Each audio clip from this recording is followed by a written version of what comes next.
Welcome back to channel అండి. అయితే మనకి గ్రూప్ 2 రివిజన్లో మనకు ఫేజ్ 1లో పేపర్ 4 అనేటువంటిది చెప్తే మనకి ఫేజ్ 1 అనేటువంటిది కంప్లీట్ అయిపోతుంది. డౌట్ వస్తుంది అందరికీ, పేపర్ 3 పేపర్ 4 ఒకటే రోజు షూట్ చేశారండి అని అనుకుంటారు. ఎస్, అవునండి, నేను ఒకటే రోజు షూట్ చేస్తే ఒకటే రోజు షూట్ చేశాను అని చెప్తాను. అబద్ధం చెప్పాల్సిన అవసరం లేదు. డ్రెస్ చూసి చాలామంది ఒక్కొక్కసారి సేమ్ డ్రెస్ వేసుకుంటే అదే రోజు షూట్ చేశానని కూడా అనుకుంటారు 2-3 వీడియోలు.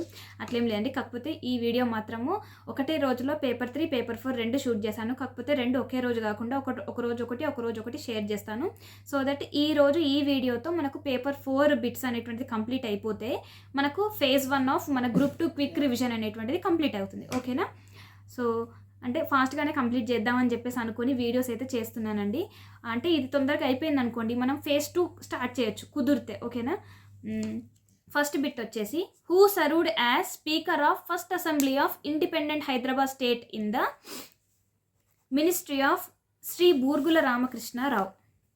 బూర్గుల రామకృష్ణారావు హయాంలో ఉన్న speaker of first assembly speaker ఎవరి హయాంలో? బూర్గుల రామకృష్ణారావు గారి హయాంలో ఫస్ట్ స్పీకర్ ఎవరండి?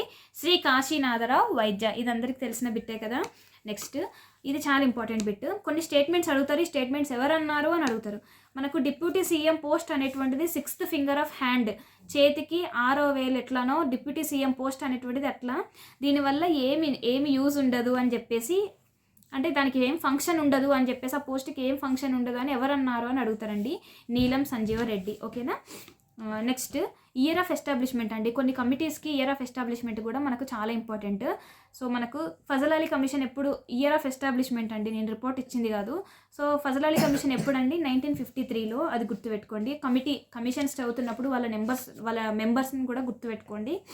అట్లనే, which name suggested for the state of అంటే మనకు నార్మల్గా ఆంధ్రప్రదేశ్కి Telangana leaders gentlemen agreement draft జరుగుతున్నప్పుడు ఒక నేమ్ అనుకున్నారు. నేను పెద్దగా రాసుకున్నారండి, అది నేను తెలుగులో కూడా చెప్తున్నాను. Which name suggested for the state of AP by leaders of Telangana. అంటే దీనికి తెలంగాణ లీడర్స్ ఒక పేరు అనుకున్నారు. ఎప్పుడు? జెంటిల్మెన్ డ్రాఫ్ట్ వర్షన్ అనేటువంటిది అగ్రిమెంట్, జెంటిల్మెన్ డ్రాఫ్ట్ అగ్రిమెంట్లో ఇది నేమ్స్ గుర్తుపెట్టుకోండి. సో ఏంటిది అంటే ఆంధ్ర తెలంగాణ కింద అన్ని విశాలాంధ్ర, ఇంకేదో ఆంధ్రప్రదేశ్ తెలంగాణ అని ఇట్లా అన్నిస్తారు. ఆంధ్ర తెలంగాణ ఇది అందరికీ తెలుసు, కానీ కొంతమందికి తెలిసి ఉండకపోవచ్చు. అది first chairman of TRC, Telangana regional కౌన్సిల్కి ఫస్ట్ చైర్మన్ ఎవరండి? అచ్యుతారెడ్డి.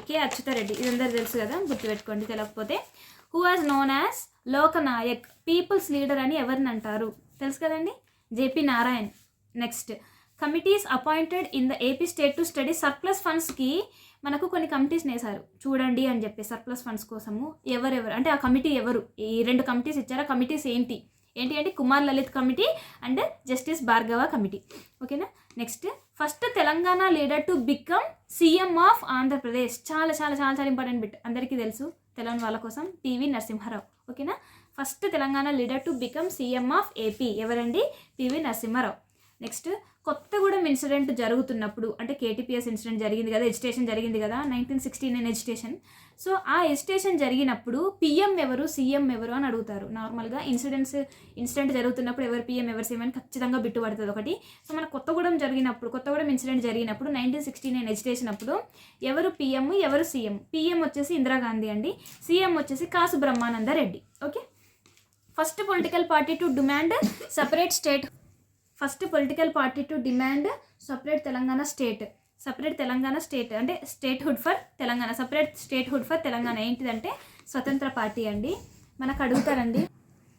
సో ఎవరంటే స్వతంత్ర పార్టీ అండి. First political party to demand A separate statehood for Telangana, స్వతంత్ర పార్టీ. మనకు సిపిఐయా, లేకపోతే కాంగ్రెసా, లేకపోతే ఐఎన్సీయా, టీపీఎస్ఆ అని అడుగుతారు. ఏంటి? స్వతంత్ర పార్టీ. నెక్స్ట్, మనకు 8 point formula, 6 point formula, 5 point formula ఉన్నాయి కదా. సో ఆ పాయింట్స్ అనేటువంటి గుర్తుపెట్టుకోండి. 8 పాయింట్ ఫార్ములా అంటే ఆ 8 పాయింట్స్ ఏంటి అని గుర్తుపెట్టుకోండి. జస్ట్ మనం ఇక్కడ ఆన్సర్స్ రాయట్లేము, జస్ట్ ఐడెంటిఫై చేయాలి. అందులో 5-6 పాయింట్లు అట్లుంటే, 8 పాయింట్లు ఉన్నాయి అనుకోండి, 8 పాయింట్ ఫార్ములా 8 ఉంటాయి. ఈ 8లో అన్ని పాయింట్లు గుర్తుపెట్టుకున్నాం అనుకో, అందులో కొన్ని పాయింట్స్ ఇచ్చేసి ఇందులో ఏది కాదు అని అడుగుతాడు. ఇందులో ఏవి 8 పాయింట్ ఫార్ములా కింద ఉన్న పాయింట్స్ అని అడుగుతారు. 5 పాయింట్ ఫార్ములా, 6 పాయింట్ ఫార్ములా, ఇవన్నీ గుర్తుపెట్టుకోండి. వాటి యొక్క ఇయర్, ఎప్పుడు ఏ ఇయర్లో చేశారనేటువంటిది గుర్తుపెట్టుకోండి. అండ్ అవి అనౌన్స్ చేసినప్పుడు పిఎం ఎవరు ఉన్నారో కూడా గుర్తుపెట్టుకోండి. ఓకేనా? మీరు ఎట్లా చదువుతారు అనుకోండి, మళ్ళీ ఒకసారి స్ట్రెస్ చేస్తున్నాను అనమాట, ఇట్లాంటి బిట్స్ పడే ఛాన్స్ ఉంటుంది అని. సో ఇందిరాగాంధీ గారు అనమాట 8 పాయింట్ ఫార్ములా అనౌన్స్ ఎవరు చేశారు? ఇందిరాగాంధీ. పిఎం అనౌన్స్ ఎవరు చేసిండ్రు? ఏ పిఎం అనౌన్స్ చేసిందంటే Indira Gandhi. Next to implement decision of all party agreement ఒక జీవోని తీసుకొచ్చిండ్రు 1969లో. ఏంటిదంటే ఆ జీవో నెంబర్ కింద నెంబర్స్ ఇస్తాడు అన్ని. సో మనం అదిలో రైట్ ఆప్షన్ కరెక్ట్ పెట్టాలన్నమాట. ఏంటిది? GO number 36. ఏంటిది? To implement the decision of all party agreement. Okay. Next ఇక్కడ కొంతమంది పర్సన్స్ నేమ్స్ ఇస్తారు. ఇక్కడ వాళ్ళ యొక్క అంటే ఇంతకుముందు ఉన్నటువంటి ఏపీ స్టేట్లో వాళ్ళ యొక్క పొజిషన్ ఏంటి అని అడుగుతారు. ఏ ఒక్క బిట్ అయినా పడుతుందండి ఇందులో. సో కొండా లక్ష్మణ్ బాపూజీ గారి యొక్క పొజిషన్ ఏంటిదంటే ఈయన ఫస్ట్ డిప్యూటీ స్పీకర్. ఓకే, ఇది అందరికీ తెలుసు. జి సుబ్బరాజు గారు ఎవరంటే first deputy chairman of legislative council. నేను చెప్పినట్టుగా గుర్తుపెట్టుకోండి. మాడపాటి హనుమంతరావు గారేమో first permanent chairman of legislative committee. First legislative council యొక్క చైర్మన్ ఎవరు అంటే మాడపాటి హనుమంతరావు. డిప్యూటీ చైర్మన్ ఎవరంటే జి సుబ్బరాజు. నేమ్స్ గుర్తుపెట్టుకోండి. అట్లనే స్పీకర్ ఎవరండి? ఫస్ట్ స్పీకర్ ఎవరు? Ayyadevara Kaleswara Rao. Okay. First deputy speaker వచ్చేసి కొండా లక్ష్మణ్ బాపూజీ, స్పీకర్ వచ్చేసి అయ్యదేవర కాళేశ్వరరావు. ఓకే.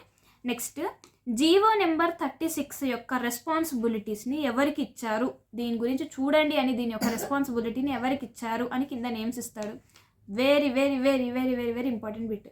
నేను రాసిన దాంట్లో 2 సార్లు అడిగింది bit. I J Naidu Vithal Rao. Next who was the governor of AP when president rule was imposed in 1973. మనకు ప్రెసిడెంట్ రూల్ ఇచ్చారు కదండి ఎప్పుడు 1973లో. ఇచ్చినప్పుడు గవర్నర్ ఆఫ్ ఏపీ ఎవరు అని అడిగినరు. ఖండూబాయ్ కసంజీ దేశాయ్. ఖండూబాయ్ అని నేమ్ గుర్తుపెట్టుకుంటే సరిపోదు. అక్కడ ఖండూబాయ్ సర్నేమ్ తోటి ఇంకో నేమ్ ఉందండి అట్లనే. సో నేను కన్ఫ్యూజ్ అయినాను. ఖండూబాయ్ కసంజీ దేశాయ్ అంట, గుర్తుపెట్టుకోండి. నెక్స్ట్ ఎర్లీ 1980sలో పీపుల్స్ వార్ గ్రూప్ అనేటువంటిది మనకు రూరల్ తెలంగాణలో ఇది జరిగిందనమాట. ఇది ఏంటిది? పీపుల్స్ వార్ గ్రూప్ అనేటువంటిది ఒకటి ఫామ్ అయింది. ఎందుకు?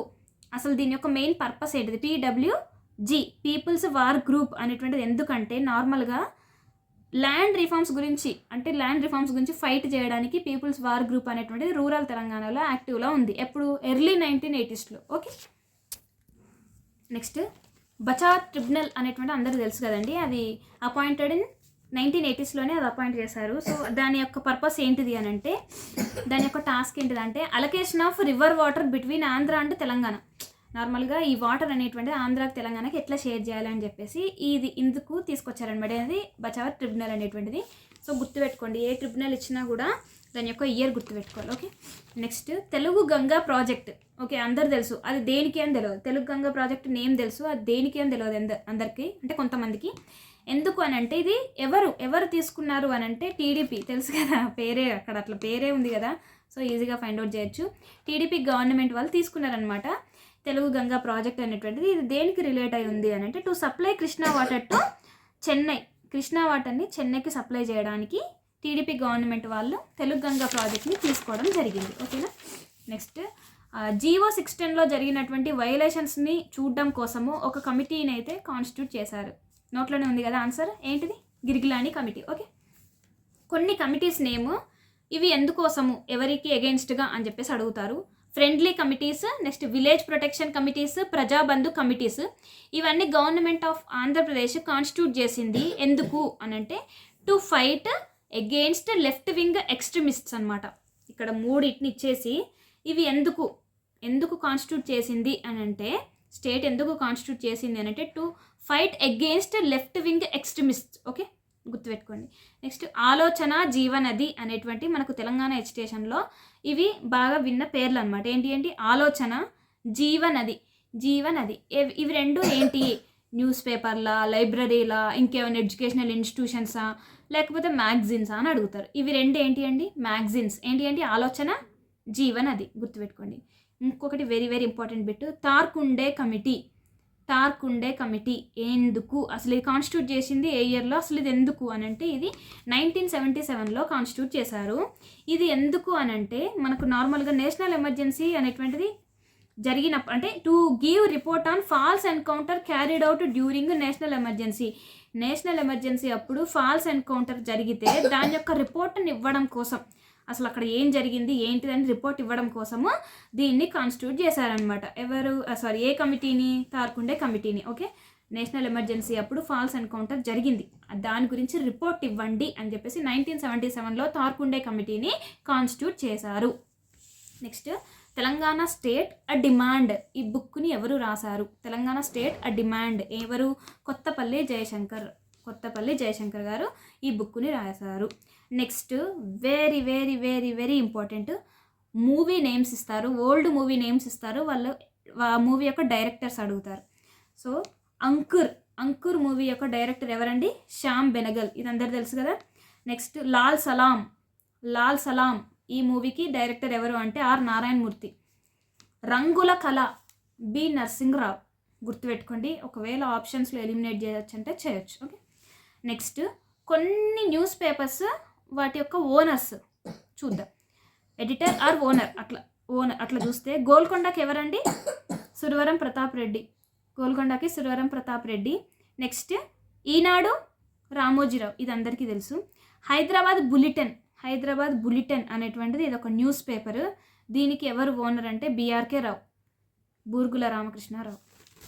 సో ఇది తెలంగాణ మూమెంట్ బిట్స్ అండి. అంటే ఇందులో బాగా ఎక్స్ప్లెయిన్ చేసేటి ఏమి లేకుండే, సింగిల్ లైన్ స్టేట్మెంట్లో ఉన్నాయని అడిగాను. కాకపోతే మనం చేయాల్సిన పని ఏంటిదంటే, మనకు చాలా ఉన్నాయి, 6 పాయింట్ ఫార్ములా అని, 8 పాయింట్ ఫార్ములా అని, 5 పాయింట్ ఫార్ములా అని, ఈ ఫార్ములాస్ అన్నీ చూడాలి. అట్లనే ఇంకా కొన్ని వాటి యొక్క ఉద్దేశాలు ఏంటి అని చెప్పేసి కింద 2-3 స్టేట్మెంట్లు అడుగుతాడు. సో అవన్నీ నేను నోట్స్ రాసి చెప్పాలి అంటే it is a time taking process. Actually ఇవన్నీ PDFs which are not print option అనేటువంటిది లేదు, వాటికి డౌన్లోడ్ చేయడం అనేటువంటిది లేదు, మొబైల్లో చూసుకునేటి అనమాట అవన్నీ. సో అందుకనే నేను అది చేయలేకపోతున్నాను. మెయిన్ ఇంపార్టెంట్ అవన్నీ మనం చదవాల్సింది. ఇంకా పాయింట్ ఫార్ములాస్ అన్నిట్లలో ప్రతి ఒక్క పాయింట్ మనం గుర్తుపెట్టుకోవాలి. ఇంకా స్టేట్మెంట్స్ మీరు చదివేటప్పుడు హైలైట్ అనిపిస్తుంది చూడండి, హైలైట్ దాన్ని అండర్లైన్ చేసుకోండి. కాసిం రజ్వీ గురించి, ఆయన చేసిన వాటి గురించి ఒకసారి చూడండి. అట్లనే మన ఈ నిజామ్స్ ఉన్నారు కదా, ఈ నిజాంల పరిపాలనలో ఏమైనా జరిగితే చూడండి. 6th నిజాం గురించి, 7th నిజాం గురించి బాగా చూడండి. ఇద్దరు గురించి అడుగుతారు. వాళ్ళ కాలంలో జరిగినటువంటి తెలంగాణ మూమెంట్లో ఏమన్నా పాయింట్స్ అనేటువంటి, అంటే ఈ ఇన్సిడెంట్స్ అనేటువంటి వాళ్ళ హయాంలో ఏమైనా జరిగినాయా అనేటువంటివి కూడా చూడండి. ఓకేనా. ఆడవాళ్ళ గురించి మెయిన్గా సంగం లక్ష్మీబాయి కానీ, సదాలక్ష్మి గారి గురించి కానీ, వీళ్ళ గురించి చూడండి ఒకసారి. అంటే ఇదైతే phase 1 అయితే కంప్లీట్ అయిపోయిందండి. యాక్చువల్గా నాకు నా బేబీకి సరిగ్గా లేదనమాట హెల్త్. నా చిన్న పాపకి అయితే హెల్త్ బాగాలేదండి, తనకు ఫీవర్ ఉంది. అయినప్పటికీ ఇంకా కంప్లీట్ చేయాలని చెప్పేసి చేస్తున్నాను. మొత్తానికి అయితే phase 1 అయితే కంప్లీట్ చేసేసాను అని చెప్పేసి నేను అనుకుంటున్నాను. With this video we have completed phase 1 మాత్రమే. అంటే కుదిరితే నా హెల్త్ సపోర్ట్ చేసి నా పిల్లల హెల్త్ కూడా సపోర్ట్ చేస్తే phase 2 అయితే స్టార్ట్ చేద్దామండి. ఇంకా లేదంటే మేబీ చెప్పలేము. ఇక్కడికైతే phase 1 అయితే కంప్లీట్ అయిపోయింది. నేను మీకు ఇచ్చిన మాట ప్రకారం, even though I'm not feeling well, నా బేబీకి హెల్త్ బాగాలేకుండా ఐ హ్యావ్ కంప్లీటెడ్ అండి దిస్. ఓకేనా. ఇంకంతేనండి, చూద్దాము, కుదిరితే చేద్దాము, లేకపోతే మేబీ ఇక్కడితో స్టాప్ చేస్తానో అనేది ఇంకా నాకైతే ఐడియా లేదు. ప్రజెంట్ అయితే phase 1 అయిపోయింది కదా, కొంచెం టైం తీసుకొని ఇంకా మంచి బిట్స్, ఇంకా బాగా స్కోప్ ఉన్న బిట్స్ని తీసుకురావడానికి ట్రై చేస్తాను. వీడియో కానీ నచ్చినట్లయితే ఒక చిన్న లైక్ చేయండి. లైక్ చేస్తే కొంచెం బూస్టప్ అనిపిస్తుంది. వీడియో అట్లీస్ట్ ఒక 2-3 వేల మంది చూస్తున్నారు, కానీ లైక్స్ అనేటువంటి చాలా తక్కువ ఉంటే అరే ఎందుకురా అని అనిపిస్తుంది అనమాట. చేస్తున్నాను కదా, మన ఫ్యామిలీ కోసం షేర్ చేస్తున్నా కదా, వీళ్ళకే నచ్చకపోతే ఎట్లా అని ఒక చిన్న ఫీలింగ్ అనిపిస్తుందండి, అంతే. ఓకేనా. బాయ్ అండి. లైక్ చేయండి, వీడియోని సబ్స్క్రైబ్ చేసి చూడండి. ఓకే, బాయ్ అండి.